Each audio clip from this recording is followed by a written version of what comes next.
मित्रों, अभी जो सरकार चल रही है झारखंड में, मैं कोई झिझक के बगैर कह सकता हूं, हेमंत बाबू कान खोलकर सुन लो, मैं कोई झिझक के बगैर कह सकता हूं कि सरकार भारत में सबसे भ्रष्ट सरकार अगर कहीं पर है तो झारखंड के अंदर।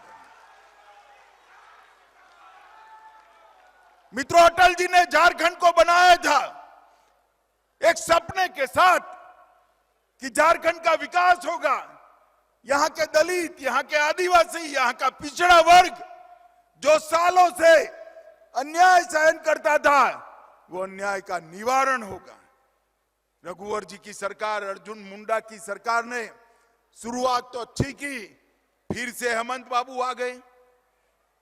अरे भाई, कोई मंत्री बनता है, मुख्यमंत्री बनता है तो भ्रष्टाचार करता है तो हाथ से करता है। इन्होंने तो ट्रैक्टर और रेलवे के वैगन से भ्रष्टाचार करना शुरू कर दिया। जरा शर्म करो, शर्म करो। जो पैसा गरीब आदिवासियों के विकास के लिए है, जो पैसा हमारे पिछड़े वर्ग के गरीब भाइयों के लिए, दलित भाइयों के लिए, वो पैसा आज घमंड कर दिल्ली के दरबार में पहुंचा रहे हो। हेमंत बाबू, जनता के 1000 आंख और 1000 कान होते हैं। जनता है जो सब जानती है। एक बार चुनाव के मैदान में आ जाओ, 2-2 हाथ कर लो, झारखंड की जनता आपको हटाने के लिए तैयार बैठी है। मित्रों, मैं इतना ही कहना चाहता हूं, हेमंत बाबू सिर्फ भ्रष्टाचार नहीं करते हैं, मत बैंक की लालच में यहां की जनसांख्यिकी भी बदल रहे हैं, डेमोग्राफी चेंज हो रही है।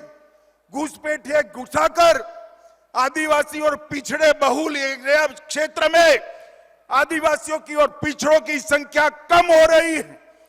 घुसपैठिए घुसकर आदिवासियों की जमीन हथिया रहे हैं, आदिवासी बच्चियों के साथ अत्याचार कर रहे हैं, और ये वोट बैंक की लालच में मुस्कुराते हुए हेमंत सोरेन इसको देख रहे हैं। हेमंत बाबू, ये जो आप कर रहे हो उसको पूरा झारखंड समझता है। झारखंड के पिछड़े वर्ग का हर युवा समझता है, हर बच्ची समझती है, आदिवासी भी इसको समझते हैं। और साहेबगंज, पाकुड़ा, गोंडा, दुमका और जामताड़ा के अंदर आदिवासियों की संख्या घट रही है, घुसपैठियों की संख्या बढ़ रही है। ये बहुत चिंता का विषय है। और अब आदिवासियों की संख्या 35% से घटकर 24% रहेगी, और इसके साथ साथ पिछड़े वर्ग की संख्या में भी कमी आई है। और मित्रों, अब ये जो घुसपैठिए जमीन कब्जा रहे हैं, इसके सामने तो हेमंत बाबू बोलने की हिम्मत ही नहीं रखते हैं, क्योंकि उनकी वोट बैंक और उनकी साथी पार्टी कांग्रेस पार्टी उनको रोक रही है।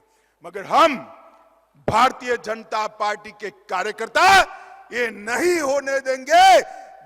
झारखंड के अंदर जनसंख्यिकी नहीं बदलने देंगे। ये झारखंड जिनका है उसी का रहेगा। ये भारतीय जनता पार्टी का निर्णय है। मित्रों, और यहां पर साइबर क्राइम का बड़ा हब बन गया। जामताड़ा और देवधर दोनों जगह पे साइबर क्राइम के बच्चों को गलत रास्ते पर चढ़ाकर बहुत बड़े अपराध हो रहे हैं। भारत सरकार ने साइबर क्राइम के लिए जितनी भी मदद देनी चाहिए, हेमंत बाबू के कान में ये गुहार पड़ती ही नहीं है, आगे नहीं बढ़ते। ठीक है भाई, मत करिए।